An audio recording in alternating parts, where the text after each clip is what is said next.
10 years ago, my mom married a sidekick. He has a lot of answers, and I have a lot of questions. Here's what we talk about.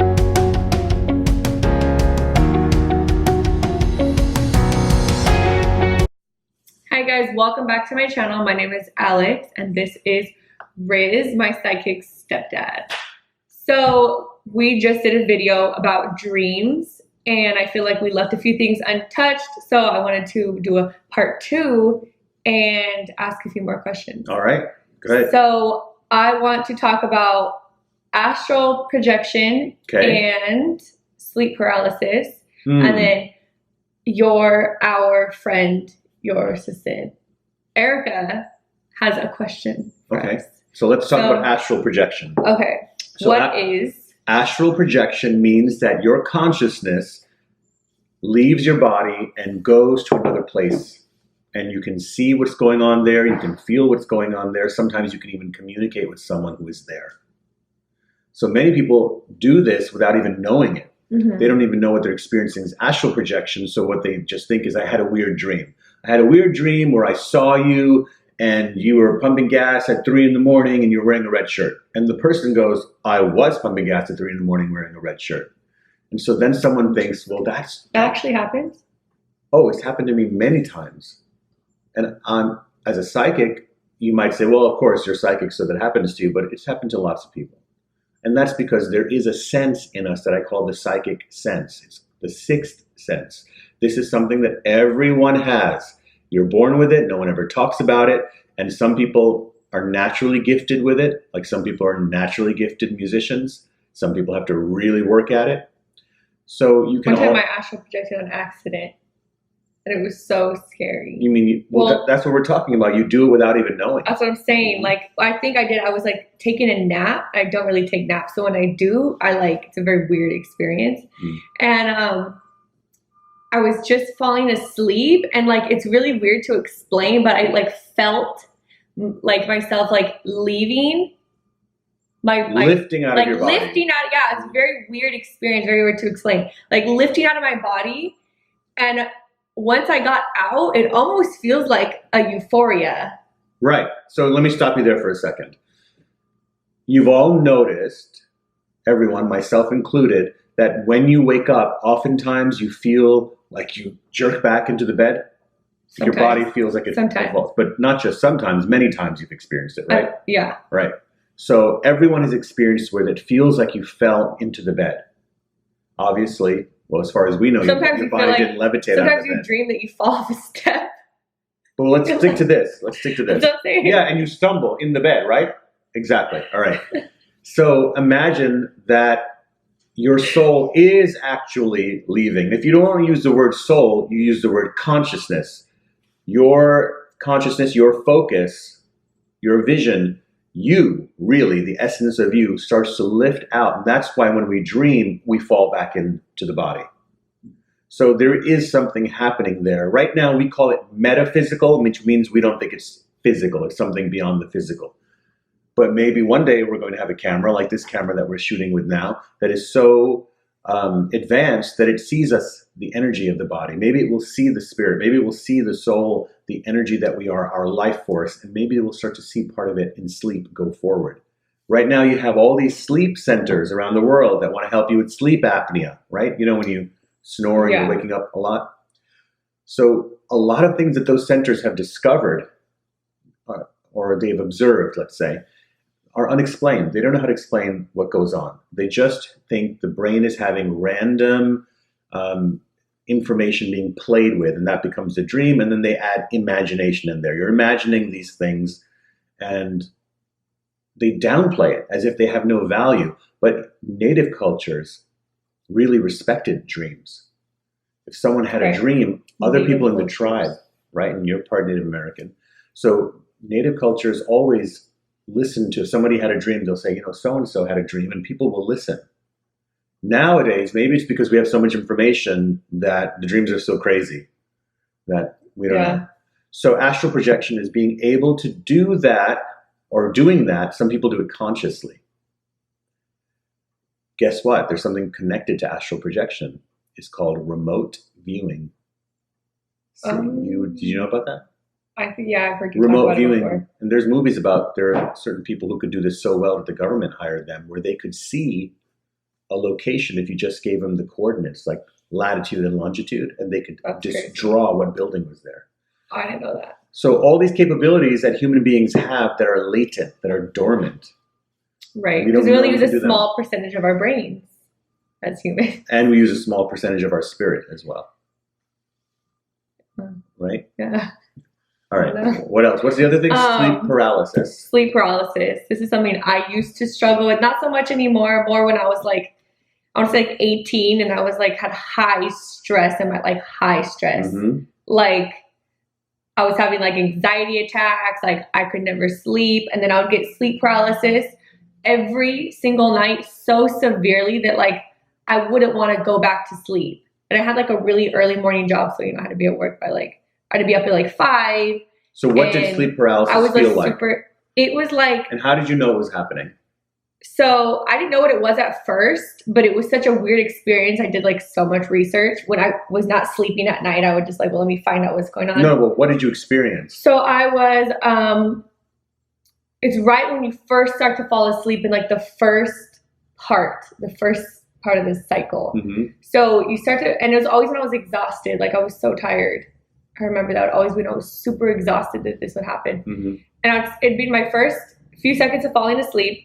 And then I would somehow become conscious that I was sleeping and dreaming kind of, but I realized I wasn't able to move my body or speak. Mm-hmm. And I automatically felt, as soon as I became aware that I was like dreaming, I automatically felt like terror, like this fear, like the worst thing in the world was going to happen to me, like ultimate fear. Right. And,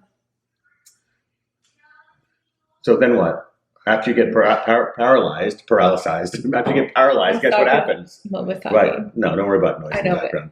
So what happens is... So, yeah, I got super, like, fear, like, terror. And then I actually, like, I could see. I could always see, but I couldn't, like, express or wake myself up.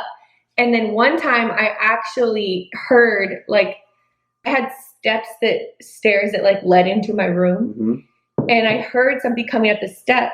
So I have something in my eye, by the way. So, like, my eye's kind of freaking out. Mm-hmm. So I heard something coming up the steps. And I felt like doom, like there was something going to come up and just like... It wasn't me, right? Get me. No. So I was so terrified. And all of a sudden I kept thinking though, but you know what? Like this is just a dream. I'm just going to hear the steps and nothing's going to come like that. I'm not actually going to see anything. Mm-hmm. Like then something actually like this giant like demon. I don't even know, like werewolf, demon, maybe monster.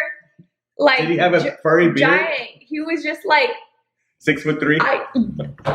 It might have been you, actually. Pounds. It might have been you. But he walked up and actually walked to the foot of my bed, and I just thought like I could have had a heart attack in my sleep at that point. Okay, I'm sorry to hear that happened. He's not sorry. First of all, he's not sorry. Okay. I've heard this, not from you, but I have heard this from many people, not about the figure, but something similar. Now, why do I believe them? Because it happened to me several times. I know a lot of people it's happened. I was, I think I was like 27 at the time, and I was in New York, and I was in the Bronx, and we lived in that was a really old house that I lived in at the time. And yeah, there are spirits there. Do I think the spirits were attacking me? Well, I'm only going to speak to you as a psychic because that's what I am.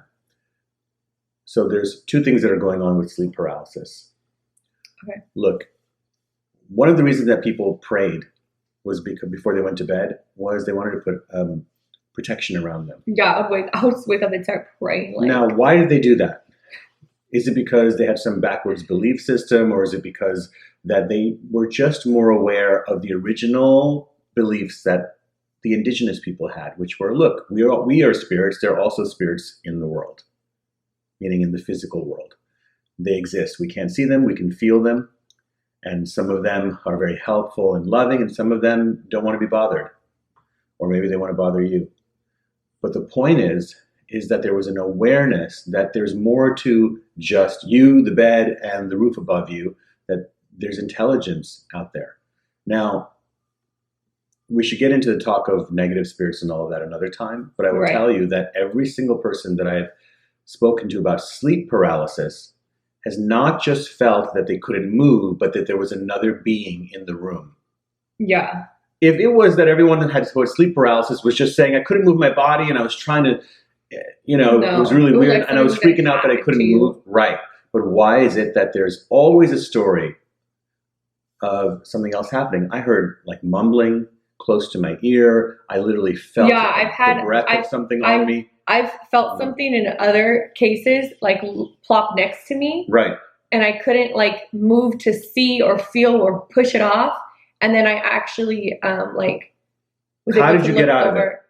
Well, I actually Googled how to get out of sleep paralysis, and I actually found a way to get out of it. So it's really weird. Because she has no resources about psychic phenomenon. Well, living with her as you. Yeah, but this was like when I was 18, and I don't know why I didn't ask you. Okay. But I don't know. But So what was it? I'd love to know what Google said. Google said. I want to know how many times someone has Googled, how do I get out of a spirit? Well, this was, I couldn't sleep. Like I wasn't able to sleep all the time. I was like not sleeping and working, and my stress was just like, dying. Mm-hmm. Anyway, so you actually like wiggle your fingers and toes because you're like paralyzed, and you wiggle your fingers and your toes, and it actually pulls you out of it. It's the only thing that works. It's the only thing that works. I don't know where I read that, but I remember I tried it, and for some reason, in that state of being that you're in, you're able to remember. At some point, you remember like wiggle my fingers and toes. Fingers and toes, right? Yeah. Okay, so I didn't know that when it happened to me back then. Yeah, so I literally was swinging. I was trying to muscle my way into swinging and punching. I've tried that. I would try that. But do you know something? For me, that sleep paralysis happened when I was trying to get over depression. When I didn't have my first.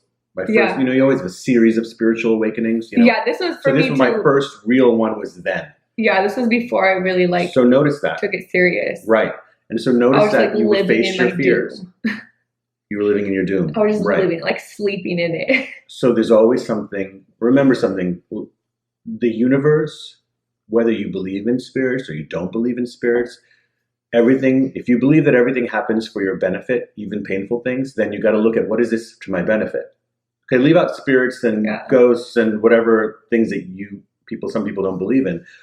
If something is happening to you, then and you believe that there's a reason for everything, then you have to use that information to make it positive for yourself. So maybe the paralysis was about, where are you paralyzed in life? Where are you not making a move? Where are you letting something hold you down, push you down, put fear into your heart? When are you going to break free? And when are you going to rest in peace? And when are you going to just be at peace? So if it's happening to anybody out there, you got to dive deep. You're not going to just make it go away by burning sage. Yeah, I had to do a lot of inner spiritual work. Good. In order for I'm so proud of you that you did that. I had to. I was suffering. I couldn't sleep. I was just I don't know. It was crazy. Mm-hmm. But I mean, occasionally I'll have minor cases of it. Mm-hmm. But nothing to the level you had it before. No, okay. No. Minor cases. If I'm really exhausted or I'm kind of in stress, at my job, my old boss. So he was the demon. Oh, really? See, and he spoke in my ear in demon voice, and I was just laying there paralyzed. I just wanted to die. I want to talk about ways that you can prevent it rather than how do you get out of it. Here's one of the ways you can prevent it. Start a meditation program. It doesn't even have to cost you anything. You can just go to YouTube and find all these people who have great meditations out there. One of the guys that I like who has really good meditations, his name is Jason Stevenson. I love his meditations. He's got a great calming voice. He has that awesome British accent. Right. And I put the headphones on. You know the kind of headphones you have to cover your ears? You should use those, not the little earbuds, because you can still hear what's in the room or in other parts of the house. I want you to isolate yourself.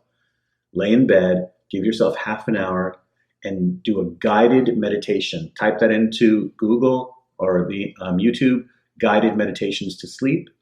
And I do that. Yeah, and find a voice that you like. Michael Seeley. I listen to my. Oh, really? Okay, so I'll listen to that. You try listening to Jason, yeah. and then and that's. We have one more question. Oh, from Erica. What's your question? Okay, so the first dream episode, you talked about you can work on things in your dream, like issues that are happening in your life can come through in your dream. Mm-hmm. So something I like to do, but I want to know more about it too, is how can you like set an intention? You just answered your question. You just answered your question. How can you set an intention? When I do it, I won't dream about it at all. Because look, how much are we going to control? How much are we going to control in life? You're going to control what you do in waking life, and then you want to control what you do in when you're asleep. She's a Virgo. That's probably it, actually. How do I control even my dream state? God. We got this something called like Control Freaks Anonymous.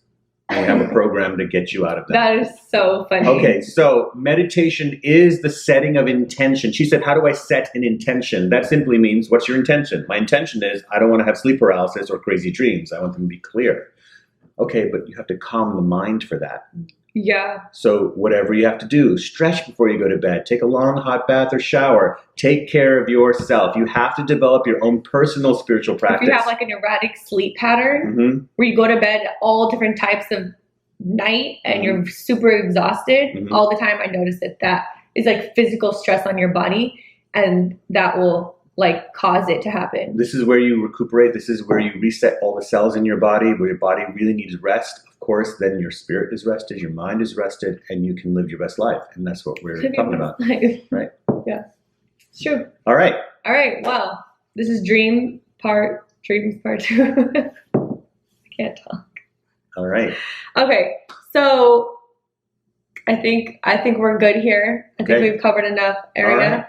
All right, well, don't forget to like this video, subscribe to my channel, tune in next time. Thanks for watching. And don't forget to take stuff out of the car and bring it up to the kitchen. What's in the car? She's not going to do that. What's in the car? She has to. I'm going to do that.